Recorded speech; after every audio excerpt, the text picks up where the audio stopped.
Les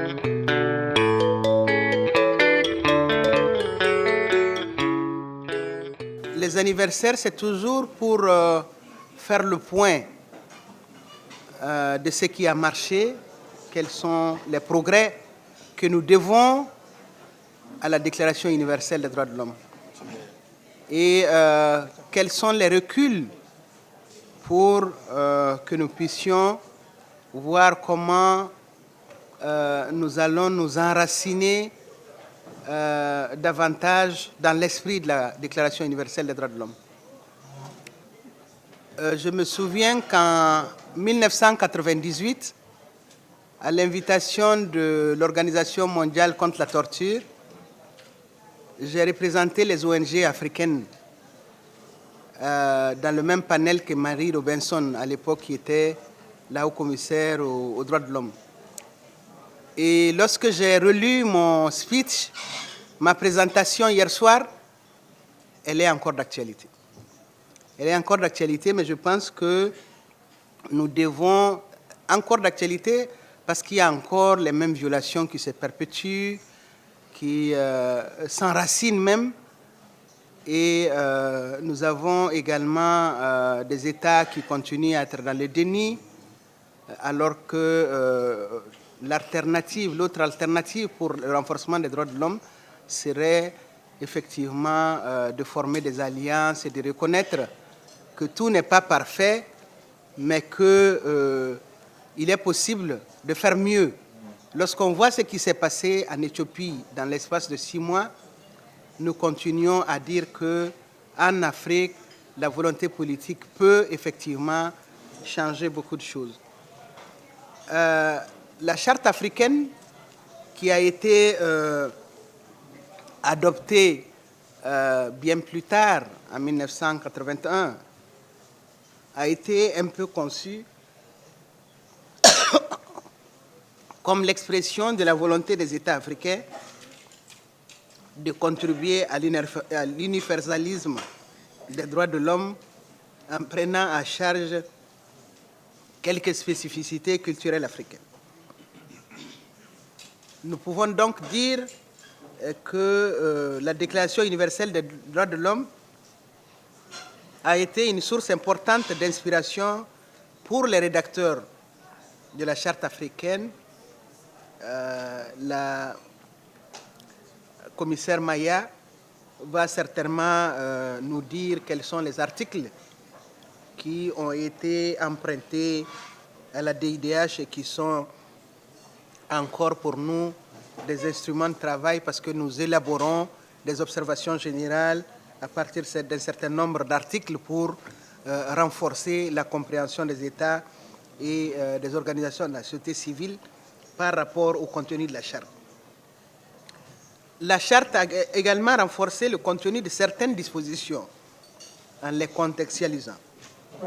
Et enfin, nous avons également cette coopération riche et multiforme entre les mécanismes africains des droits de l'homme et onusien, qui est déjà une exigence de la Déclaration universelle des droits de l'homme, mais qui a été matérialisée par la feuille de route qui nous vaut aujourd'hui justement d'être côte à côte et de réfléchir ensemble pour ce que nous pouvons dire et ce que nous pouvons faire autour de la Déclaration universelle des droits de l'homme.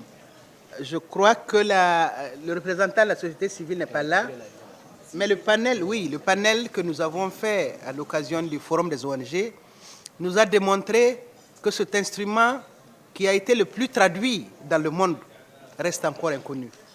Est-ce qu'il a été traduit dans les langues africaines? Est-ce qu'il a été suffisamment vulgarisé au niveau de nos polices nationales, au niveau des juridictions?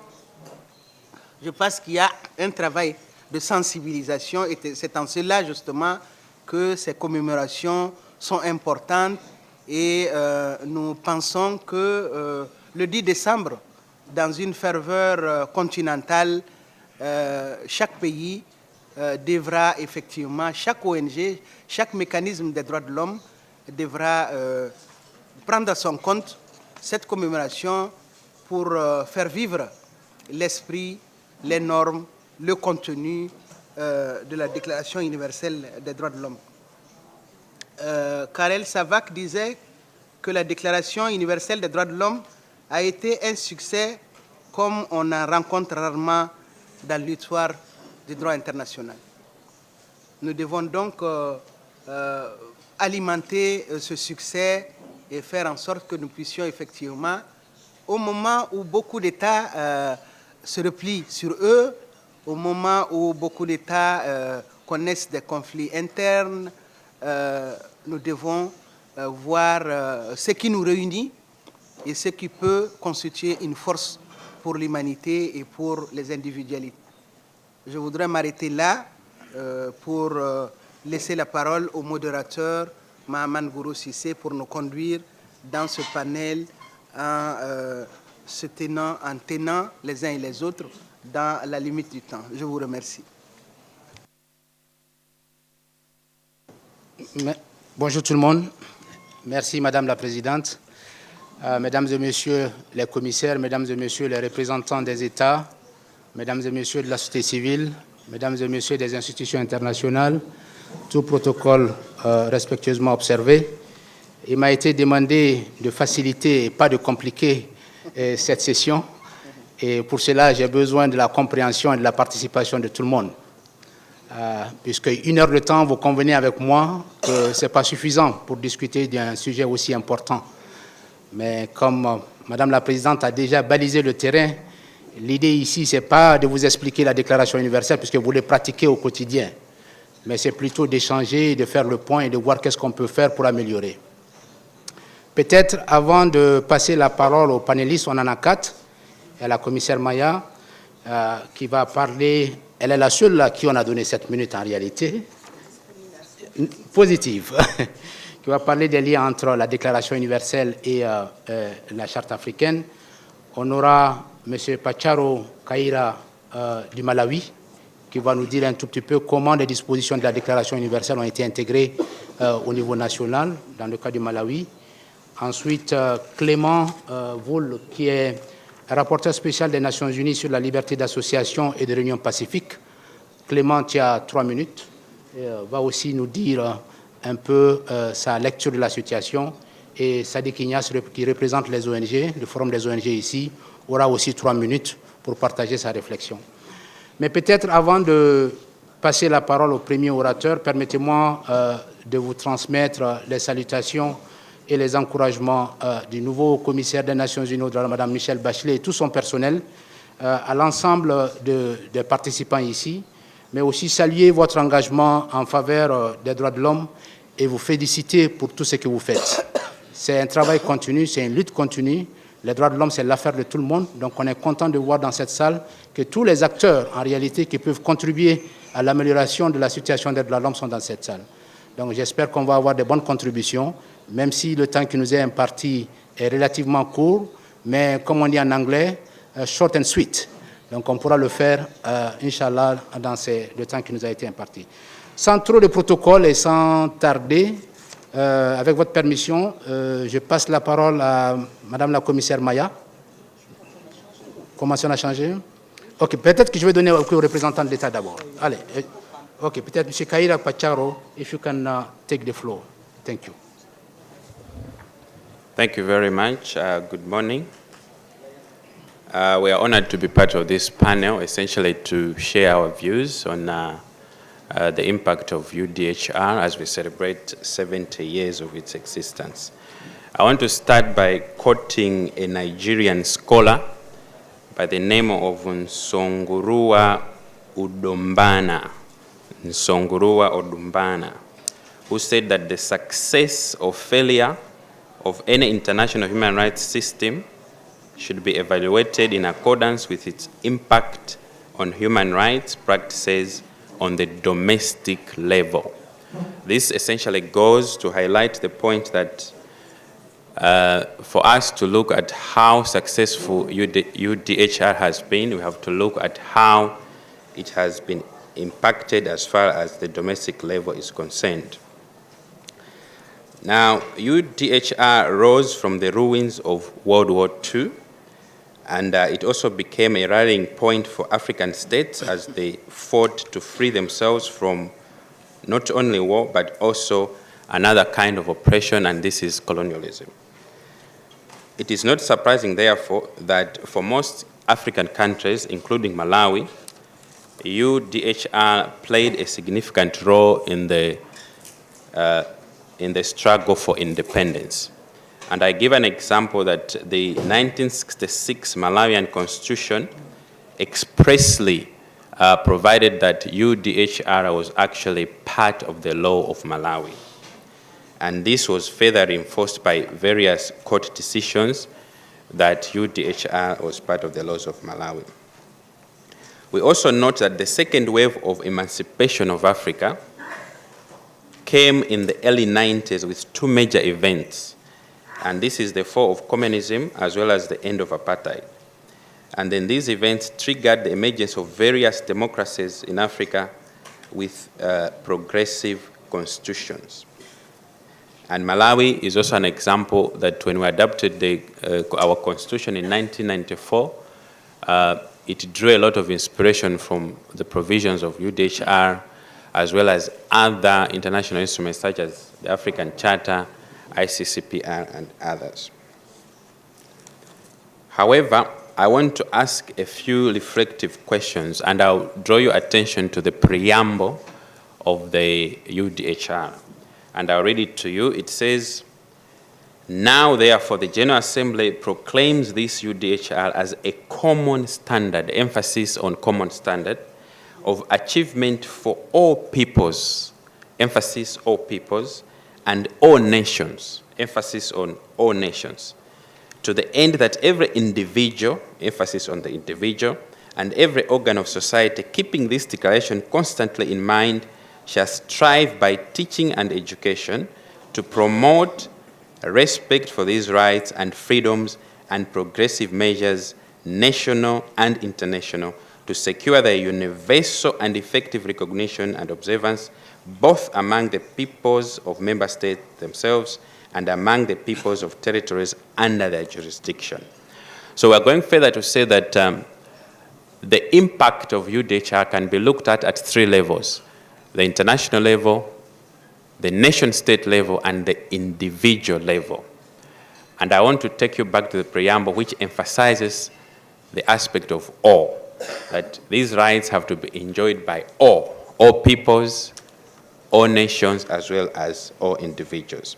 So looking forward to the next 70 years, we have to ask ourselves several questions. And I recall what Kwame Nkrumah said during the peak of the fight for independent Africa.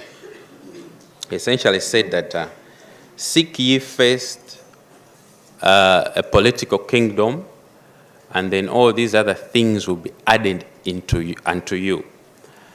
And I highlight the point that Africa largely attained the political kingdom, but we are yet to have the all other things being added unto us. And with that, I have in mind other rights such as sustainable development, the right to health, education, the right to food.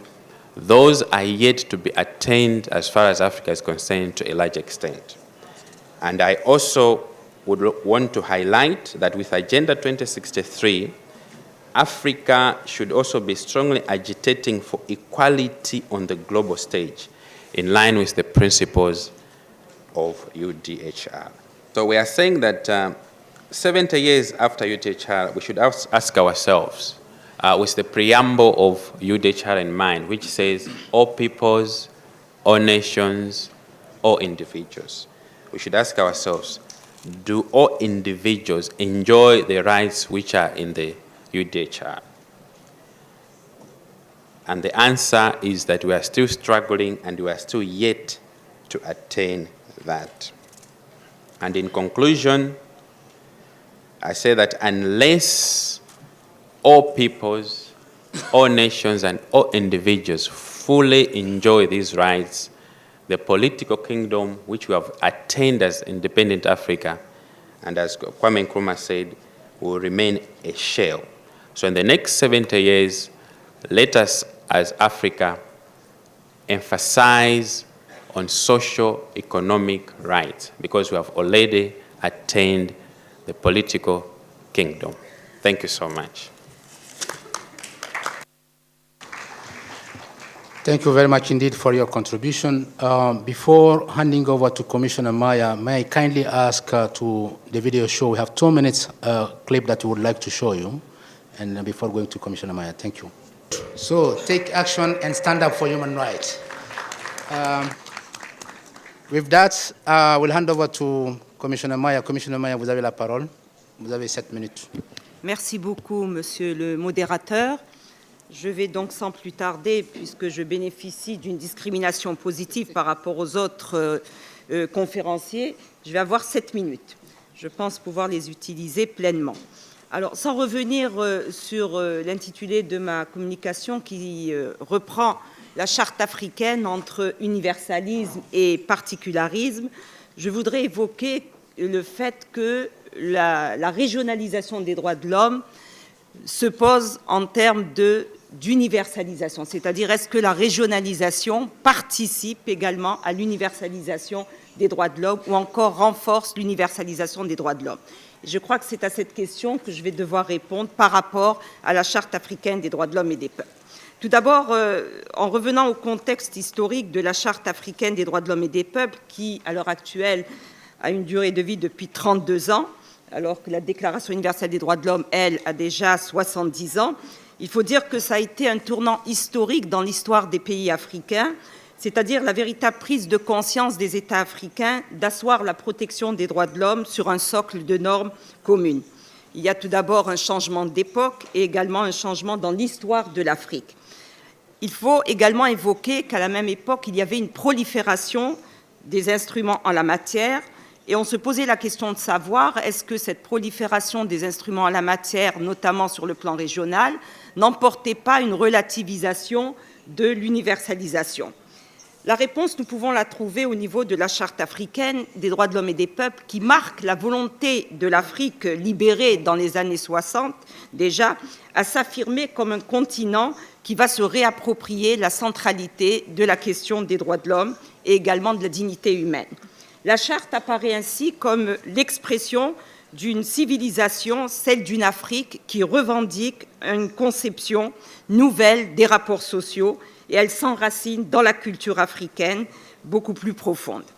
Si je devais reprendre les articles essentiels de la Charte africaine des droits de l'homme et des peuples, je les inscrirai tout d'abord dans ce que j'appelle la prise en compte de l'héritage normatif universel à travers la Charte africaine des droits de l'homme et des peuples. Je citerai quelques éléments. Tout d'abord, les articles qui sont relatifs aux droits de l'homme, parce que la Charte va développer des spécificités que j'évoquerai par la suite. Tout d'abord, les droits de l'homme. Il y a à peu près 16 articles de la Déclaration universelle des droits de l'homme qui sont repris dans la Charte africaine des droits de l'homme et des peuples.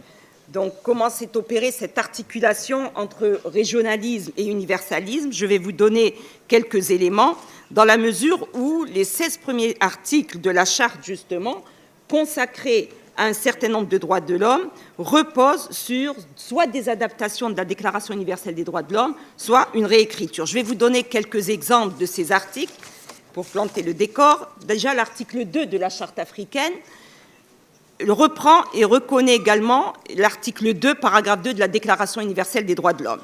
L'article 3 de la Charte, qui énonce le principe d'une totale égalité devant la loi, est une réécriture de l'article 7 de la Déclaration universelle des droits de l'homme. L'article 4 de la Charte, qui proclame l'inviolabilité de la personne humaine, le droit au respect de la vie et à son intégrité physique, est inspiré de l'article 3 de la Déclaration universelle. L'article 5 de la Charte africaine, qui exige le respect de la dignité humaine et de la reconnaissance de sa personnalité juridique, est reformulé en combinaison avec l'article 4 et 5 de la Déclaration universelle.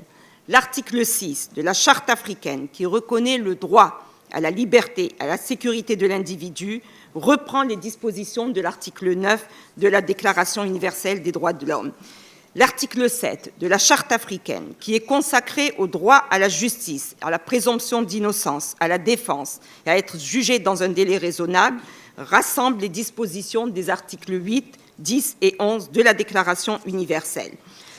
Je vais citer également l'article 9 de la Charte africaine qui est relatif à la liberté d'information et d'opinion et lui-même inspiré des dispositions de l'article 19 de la Déclaration universelle des droits de l'homme.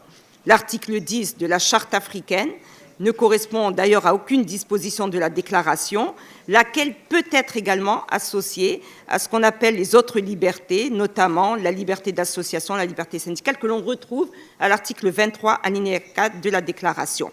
Parallèlement, l'article 11 de la Charte apparaît à première vue comme une adaptation de l'article 20 de la Déclaration universelle des droits de l'homme. L'article 12, quant à lui, combine plusieurs dispositions de la déclaration. L'article 12 étant lié à la liberté de mouvement, au droit d'asile, aux expulsions des étrangers. Pour en finir, je dirais également que l'article 13 de la Charte africaine, qui garantit le droit de tous les citoyens de participer librement à la direction des affaires publiques, se lie également avec le paragraphe 3 de l'article 21. L'article 14 de la Charte africaine relatif à la garantie du droit de propriété est une adaptation de l'article 17 de la Déclaration universelle. L'article 15 de la Charte, qui apparaît à première vue comme une adaptation de l'article 23 de la Déclaration, il a en réalité deux dispositions qui ont une fausse parenté avec la Déclaration universelle, mais je ne rentrerai pas dans le détail. Donc voilà un petit peu évoqué les pratiquement 16 dispositions de la Charte africaine des droits de l'homme et des peuples qui reprennent en grande partie, soit par une rélecture, soit par une réadaptation, les dispositions de la Déclaration universelle des droits de l'homme. En ce qui concerne les principes, tous les principes qui sont contenus dans la Déclaration universelle des droits de l'homme sont également évoqués comme étant des principes de base de la Charte africaine des droits de l'homme et des peuples. Je cite notamment l'égalité et la non-discrimination, tout ce qui concerne les droits civils et politiques que je viens évoquer, une grande partie également de certains droits économiques, sociaux et culturels. Quelle en est maintenant la spécificité tirée de la Charte africaine? On a parlé du relativisme régional qui est entré en confrontation avec l'universalisme à partir de la conférence de Vienne en 1993, lorsqu'il a fallu notamment revisiter certains instruments internationaux relatifs aux droits de l'homme. Il y a eu deux courants qui se sont manifestés à Vienne en 1993. Le courant qui prônait l'universalisme des droits de l'homme et un courant qui, au contraire, disait que l'universalisme pouvait s'accommoder du particularisme des droits de l'homme. Et preuve en est la Charte africaine des droits de l'homme et des peuples, même si on connaissait déjà d'autres cadres régionaux, tels que le cadre européen et également le cadre interaméricain. Pour ce qui est des spécificités de la Charte africaine, il faut dire que l'enracinement reste l'enracinement de la Déclaration universelle des droits de l'homme, mais il y a, à travers la Charte africaine des droits de l'homme et des peuples, une volonté d'enracinement dans ce que j'appelle la culture et le contexte africain. Cette volonté d'enracinement se reflète à travers des spécificités formelles et normatives que l'on retrouve dans la Charte africaine. Tout d'abord, quelles sont les caractéristiques générales de la Charte africaine ou encore ses spécificités? Il faut revenir déjà à la dénomination. La Charte africaine ne prend pas comme dénomination Convention africaine, telle qu'on le retrouve au niveau des instruments internationaux, mais on parle plutôt d'une charte. C'est un choix qui a été opéré par les États, comme on pouvait également utiliser la dénomination de pacte. Donc la spécificité renvoie également à la dénomination de l'instrument. Il y a également l'unicité de l'instrument. Lorsque je parle d'unicité de l'instrument, c'est-à-dire que c'est le seul instrument au monde qui regroupe les trois générations des droits de l'homme. Première génération, les droits civils et politiques. Deuxième génération, les droits économiques, sociaux et culturels. Et on est parti beaucoup plus loin dans le formalisme normatif en intégrant la troisième génération des droits de l'homme, c'est-à-dire le droit à la paix, le droit au développement, le droit au peuple également qui est très important, mais je reviendrai dessus, et également le droit de vivre dans un environnement sain. Une autre spécificité de la Charte africaine et qui se dégage justement de la Déclaration universelle des droits de l'homme, c'est le dualisme que l'on retrouve entre l'inscription de droits et également de devoirs. Il n'y a pas d'instrument universel qui renvoie au devoir de l'individu ou au devoir des États. Il y a surtout dans la Charte africaine ce dualisme, ce croisement entre l'exigence d'obligations à l'endroit des États, qui constituent donc des droits pour les individus, mais il y a également une exigence réciproque en matière de devoirs, soit des devoirs de l'individu envers l'État, soit également l'État envers la famille, envers la communauté. Donc ce dualisme, encore une fois, est une des spécificités de la Charte africaine. Il y a également d'autres originalités normatives qu'il faut évoquer, c'est la référence notamment aux droits des peuples. La référence, puisqu'on dit la Charte africaine des droits de l'homme et des peuples, les instruments internationaux ne prennent en charge que la référence aux droits de l'homme. La Charte africaine va beaucoup plus loin parce qu'elle s'inscrit, comme je l'ai dit précédemment, dans un contexte de libération du continent africain. La référence aux droits des peuples renvoie à ce qu'on appelle des droits collectifs, c'est-à-dire c'est le droit des peuples à disposer d'eux-mêmes dans la mesure où certains peuples ne sont pas encore constitués en État et que ce droit des peuples permet aux peuples sous domination étrangère, les peuples colonisés, d'accéder au statut d'État indépendant par l'exercice du droit des peuples à disposer d'eux-mêmes. Il faut dire que la référence au droit des peuples à disposer d'eux-mêmes n'est pas exclusive de la Charte africaine, mais renvoie à un certain nombre de résolutions, notamment la résolution 1514 de l'Assemblée générale des Nations unies. Le deuxième volet de la référence aux droits des peuples, dans ce que j'appelle l'originalité normative, c'est la référence aux droits des peuples à disposer de leurs richesses et de leurs ressources naturelles. Là encore, l'emprunt est fait à la résolution 1803 de 1962 qui renvoie aux droits des peuples à disposer de leurs ressources naturelles. Sans oublier également la référence à la résolution 2625 de l'Assemblée générale des Nations unies. Donc autant d'originalités qui marquent la spécificité et également ce que j'appellerais le relativisme normatif en ce qui concerne la Charte africaine. Pour terminer très rapidement, je voudrais évoquer le fait que la Charte africaine reste quand même le pilier essentiel du système régional de protection des droits de l'homme. Je dis bien le pilier essentiel, mais non exclusif. Pourquoi ? Parce qu'il y a eu également une dynamique normative, une évolution normative, un développement substantiel d'autres instruments des droits de l'homme à l'appui de la Charte africaine. Et je donnerai comme exemple à partir du protocole de Maputo sur les droits de la femme en Afrique, qui reprend non seulement les règles universelles, mais reprend également les spécificités culturelles et religieuses qui s'inscrivent dans le cadre africain. Il y a eu également le développement du protocole relatif à la création de la Cour africaine des droits de l'homme et des peuples. Ça, c'est également une spécificité. Nous avons également le développement d'autres protocoles, protocole sur les personnes âgées, nous en avons parlé, le protocole également sur les personnes handicapées. D'autres protocoles sont en cours, je pense notamment au protocole sur le droit à la sécurité sociale et à la garantie, notamment de la sécurité sociale, un protocole qui interviendra parce qu'il y a eu des omissions dans la Charte africaine, c'est notamment le projet de protocole qui sera bientôt adopté sur le droit à la nationalité et les aspects spécifiques de ce droit sur le continent africain. Donc autant de développements substantiels qui marquent également ce que j'appellerais les poches oubliées au sein de la Charte africaine des droits de l'homme et des peuples. Pour terminer, Monsieur le modérateur, je voudrais tout simplement dire que très souvent, cette confrontation qui a eu lieu entre universalisme et notamment particularisme est au contraire un complément au renforcement des droits de l'homme, même si il faudrait également parler du fait que le relativisme religieux, le relativisme culturel se retrouve dans un certain nombre de nos textes africains. Mais il est sûr que le regard croisé que nous portons entre la Déclaration universelle des droits de l'homme et la Charte africaine renvoie effectivement à des défis qui nous attendent sur le plan de la promotion et de la protection des droits de l'homme. Je vous remercie. Merci, commissaire Maya. Je n'ai pas osé la couper, c'était tellement intéressant. Merci de nous avoir brillamment rappelé les complémentarités, similitudes et spécificités entre la Déclaration universelle et la Charte africaine des droits de l'homme et des peuples. Sans trop tarder, je passe la parole à mon ami Clément Woul, qui représente les mécanismes onusiens à ce panel.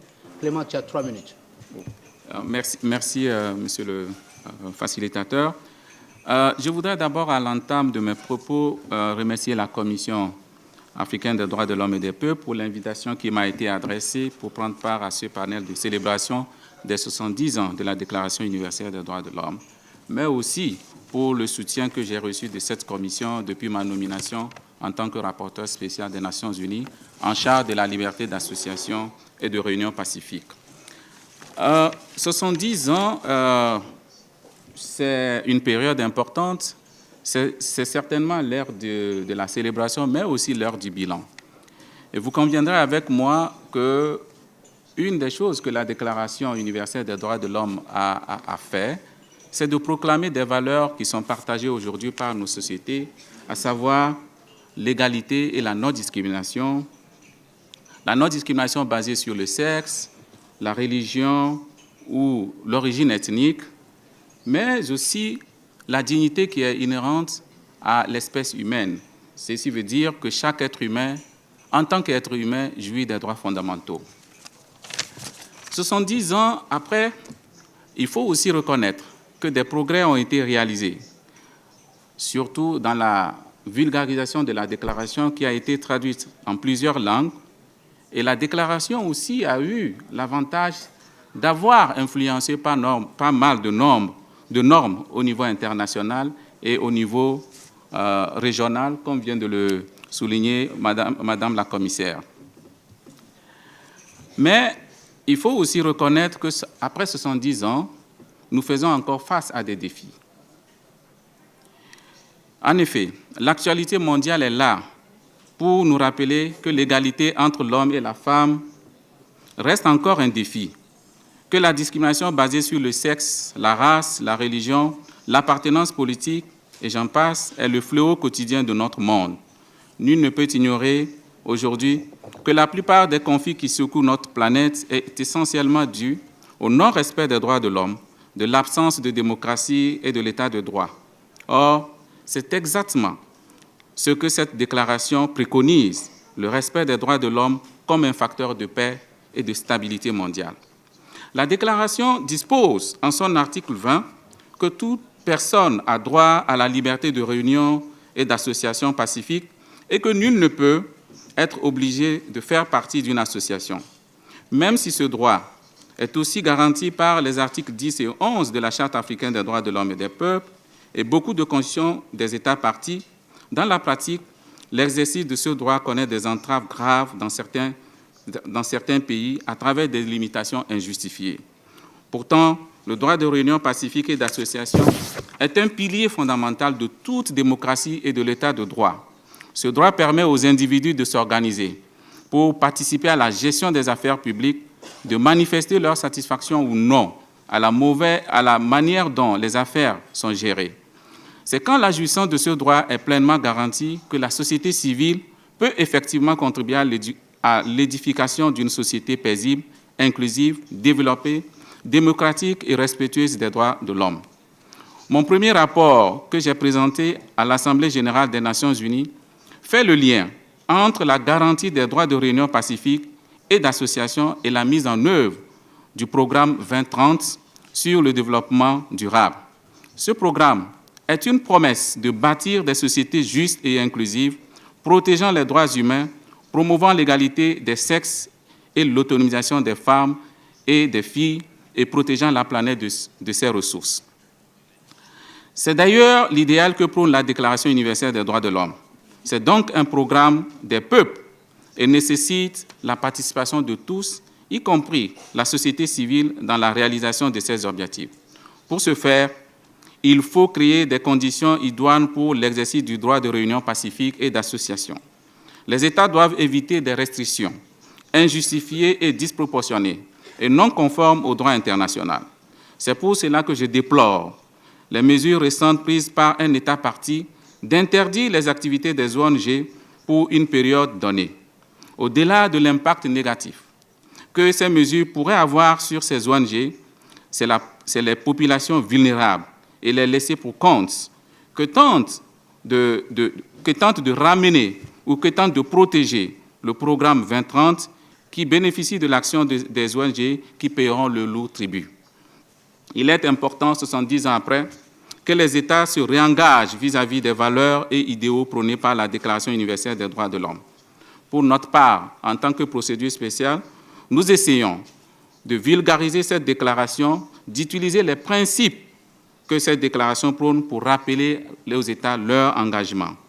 Ceci passe aussi par la création des mécanismes au niveau national pour la mise en œuvre des engagements pris par les États sur la question des droits de l'homme. je voudrais terminer mes propos en soulignant que chaque célébration de la Déclaration universelle des droits de l'homme doit être aussi un examen des efforts que nous faisons dans nos pays respectifs pour que l'être humain soit au centre du développement, pour que les droits de l'homme soient un facteur, soient un pilier important pour le développement de nos pays. Je vous remercie.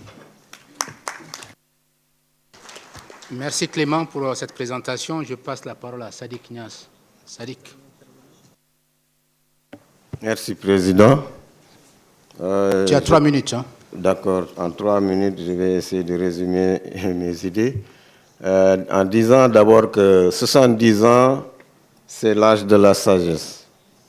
Et la Déclaration universelle des droits de l'homme, en 70 ans, est passée d'une simple déclaration à un instrument dont l'importance n'a rien à envier aux instruments juridiques internationaux contraignants.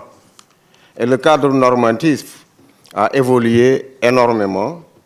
Et on l'a cité ici, la Charte africaine des droits de l'homme et des peuples a repris bien des dispositions de la déclaration. Et même des États l'ont constitutionnalisé en l'intégrant dans le préambule de leur constitution. Aujourd'hui, 70 ans après, nous ne devons pas oublier que la DUDH a été élaborée et adoptée dans un contexte d'après-guerre, comme un moyen de dire plus jamais ça, à la mémoire des millions de personnes victimes de barbarie et autres actes inhumains dégradants. Considérant qu'il est essentiel que les droits de l'homme soient protégés par un régime de droit pour que l'homme ne soit pas contraint en suprême recours à la révolte contre la tyrannie et l'oppression. Cette disposition du préambule sonne comme un rappel pour tous ceux qui seraient tentés aujourd'hui de penser qu'ils peuvent impunément bafouer la dignité humaine ou violer les droits de l'homme. Interprété autrement, on peut dire que la Déclaration universelle, le respect des droits de l'homme, participe à l'instauration de la paix et de la stabilité. Certes, des progrès ont été réalisés dans le continent africain dans le domaine de la réalisation des droits civils et politiques, mais également des droits économiques, sociaux et culturels. Au niveau continental, nous avons assisté, comme disait Mme Maya tout à l'heure, à une prolifération des instruments juridiques, mais également à la mise en place d'institutions et d'organes, en tout cas chargés de la promotion et de la protection des droits de l'homme, tels que la Commission africaine des droits de l'homme, la Cour africaine, le Comité africain sur le droit et le bien-être de l'enfant, les organes sous-régionaux de protection. Et sur le plan national, citer les mécanismes nationaux indépendants de protection, l'existence d'une société civile dynamique. Pourtant, aujourd'hui, nonobstant ce dispositif institutionnel de protection des droits de l'homme, la situation reste inquiétante, pour ne pas dire catastrophique, dans le continent. Et cette situation est marquée, on l'a dit, par des violations massives des libertés fondamentales telles que les libertés d'expression, de manifestation, les droits à la vie, les arrestations arbitraires, pour ne citer que cela. C'est pour ces raisons que nous, militants des droits de l'homme, membres de la société civile, nous ne comprenons pas cette tendance actuelle de fermeture des espaces civiques et la limitation de la participation de la société civile et son interaction avec les organes africains. La restriction de la participation civique compromettra à coup sûr les acquis dans le continent en matière de protection des droits de l'homme. Si on sait que parmi les affaires qui ont été en tout cas soumises à la Commission, à la Cour et au Comité africain, 90% de ces cas ont été soumises par la société civile. Pour conclure, je voudrais seulement rappeler que la Déclaration universelle des droits de l'homme, en proclamant l'universalité des droits de l'homme, cherche à ce que les droits individuels et collectifs bénéficient à tous les êtres humains sans distinction de race, de sexe, de croyance, d'opinion politique, de nationalité, d'orientation sexuelle ou de classe sociale. Enfin, il est important de noter qu'au-dessus de la souveraineté des États et des particularismes qui sont souvent évoqués pour motiver les décisions visant à limiter la jouissance des droits et des libertés fondamentales, il y a les valeurs universelles, telles que l'état de droit, l'égalité, la non-discrimination, l'universalité, la dignité humaine, qui devraient constituer des lignes rouges à ne pas franchir, quelle que soit la situation. Je vous remercie de votre aimable attention. Merci beaucoup. C'était là la liste des orateurs pour ce panel. Les organisateurs m'ont fait comprendre qu'en réalité, c'est l'heure maintenant. On a pris un petit retard, mais je vais demander leur indulgence si on pouvait avoir ne serait-ce que 2 minutes. Parce que, grosso modo, ce qui a été dit, c'est que les dispositions de la Déclaration universelle sont encore d'actualité. Et que beaucoup a été fait. Mais il reste encore beaucoup à faire.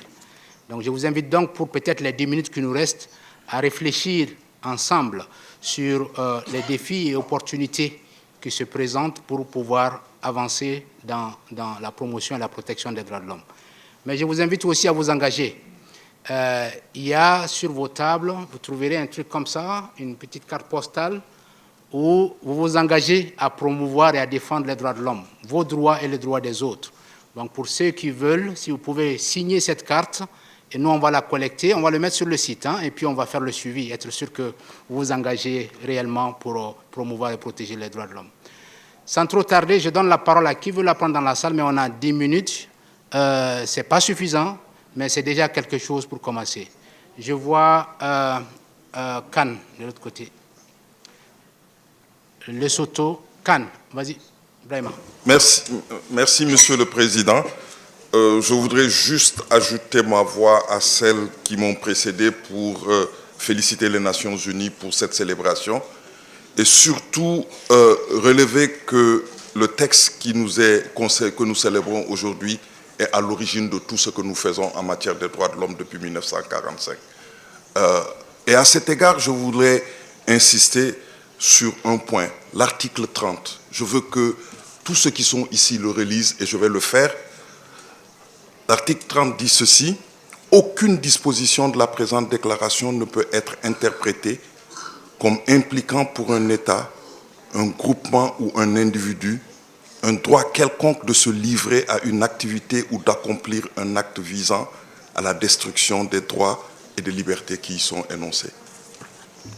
J'ai repris cette disposition parce que nous sommes dans un contexte de célébration, mais aussi dans un contexte où la seule organisation, la seule structure qui s'occupe sur le plan continental de la protection et de la promotion des droits de l'homme en Afrique est en danger. En danger parce que les États veulent faire à cette structure ce qu'elle n'est pas censée faire. Elle est censée protéger les droits de l'homme, mais les États pensent qu'elle est d'abord censée protéger leurs intérêts. Et donc, ici, en ce lieu où nous discutons, où nous célébrons la charte, je pense qu'il est important de rappeler aux États que quels que soient les intérêts qu'ils essaient de promouvoir, il est important d'avoir des structures comme la Commission africaine qui peuvent faire le travail et leur dire ce qu'ils doivent faire et ce qu'ils ne doivent pas faire. Détruire une institution comme celle-là, c'est vraiment faire le contraire de ce que la Déclaration universelle des droits de l'homme a essayé de promouvoir. Et c'est pour cette raison que j'en appelle à tous les États ici présents de garder à l'esprit que ces droits ne peuvent être respectés que sous nous avons des mécanismes indépendants, impartiaux et qui leur disent ce qu'ils sont en train de faire et comment ils doivent le faire. C'est tout ce que je voulais dire en remerciant encore une fois le Haut Commissariat pour le travail qui a été fait. Merci. Merci beaucoup, Ibrahim. The esteemed delegate of Lesotho, you have the floor. Thank you, Mr. Moderator. Madam Chairperson, the dear panelists, my delegation welcomes the fruitful discussions of the panelists at this commemorative session of the 70th anniversary of the Universal Declaration of Human Rights. As a global community, we all share this common document which was created and adopted in 1948. The UDHR sets down the basic principles at the very heart of the human rights movement. It has served directly and indirectly as a model for many domestic constitutions. It has enabled remarkable progress in human rights, inspiring international human rights standards, laws and institutions that promote and protect fundamental human rights. Madam Chairperson, initially adopted only as a common standard of achievement for all peoples and all nations, the declaration today exerts a moral, political, and legal influence far beyond the hopes of many. We are therefore gathered here today to reaffirm our commitment to universal dignity and equality, which is echoed in this instrument, which lays the foundation of freedom, justice, and peace in the world. Given the history of exploitation on the African continent and the struggle roots of the concept of human rights, as well as challenges that continue to face the continent, such as food insecurity, HIV and AIDS, internally displaced persons, situations of conflict to mention by the few, a question then arises: does the UDHR live up to expectations of modern trends in human rights?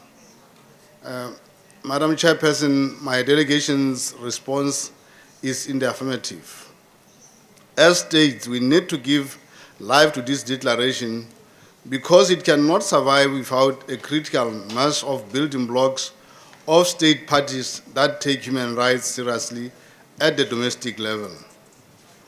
In conclusion, as every country in the world struggles with the challenge of fulfilling the promises of the UDHR, we need to bear in mind that this instrument still remains a vibrant and living document that concerns us all. It is through the concerted efforts of the African Union system, its international and national partners, international community, national ownership, and the participation of all people around the globe that we can reclaim UDHR and make it ours. I thank you. Thank you, His Excellency. I now have the honor to give the floor to the last speaker, which is Honorable Commissioner Lumbu. Commissioner Haber. Monsieur le modérateur, je vous remercie très rapidement. Il y a deux petites choses qui n'ont peut-être pas été dites dans le panel. C'est que le débat sur la Déclaration universelle des droits de l'homme a commencé au niveau des Nations Unies en 1945, après qu'on ait voté la charte des Nations Unies. Mais ce qu'on a tendance à l'oublier, que ce sont les États de l'Amérique latine qui étaient les fers de lance de cette déclaration, qui avaient mis ça sur la table. Et ce sont des États qui aujourd'hui ne sont pas des exemples de démocratie, c'est comme le Paraguay, l'Uruguay, le Venezuela. J'ai eu la chance, lorsque je faisais ma thèse de doctorat, d'accéder aux travaux préparatoires de cette déclaration. C'est une vérité qui méritait d'être mentionnée.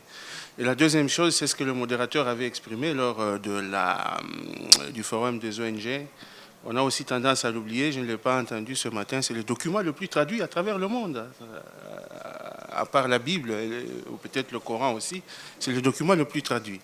Je voulais un peu remettre ces deux vérités en surface parce qu'on est en train de célébrer le septentenaire de la déclaration, si je peux ainsi dire. Merci. Merci, commissaire. À ce stade, il ne me reste que à remercier d'abord les panélistes. Je vous prie de les applaudir pour leurs interventions, mais aussi de vous remercier vous-même pour votre participation et votre écoute. C'est vrai qu'on aurait pu continuer et débattre de cette question importante, mais je pense que l'essentiel qu'on est tous sur la même longueur d'onde. Ce qu'on dit, c'est que les droits de l'homme, c'est une lutte continue.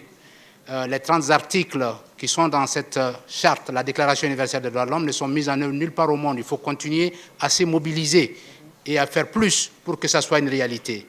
Et comme j'ai dit, n'oubliez pas de prendre l'engagement. Je vous invite à signer cette petite carte. Nous allons la récolter et puis garder. Et peut-être qu'on fera l'évaluation l'année prochaine pour voir s'il y a eu des progrès ou pas. Encore une fois, merci beaucoup à la Commission africaine des droits de l'homme et des peuples pour nous avoir associés à cette importante célébration.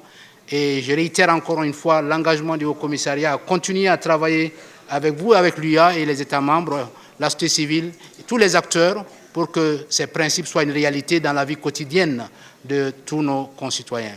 Je vous remercie encore une fois et je ne sais pas si c'est l'heure de l'appétit ou pas.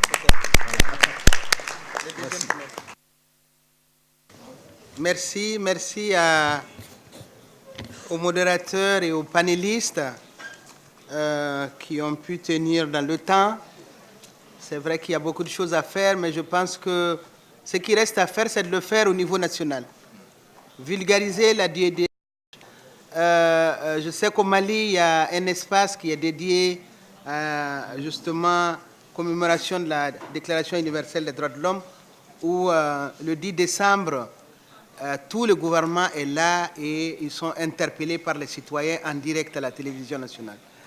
Donc je pense qu'il y a beaucoup d'initiatives qui peuvent être faites autour de la Déclaration universelle des droits de l'homme, de façon effectivement à ramener tout le monde dans l'esprit de cette déclaration. Je vous remercie. Là, je vais appeler les panélistes.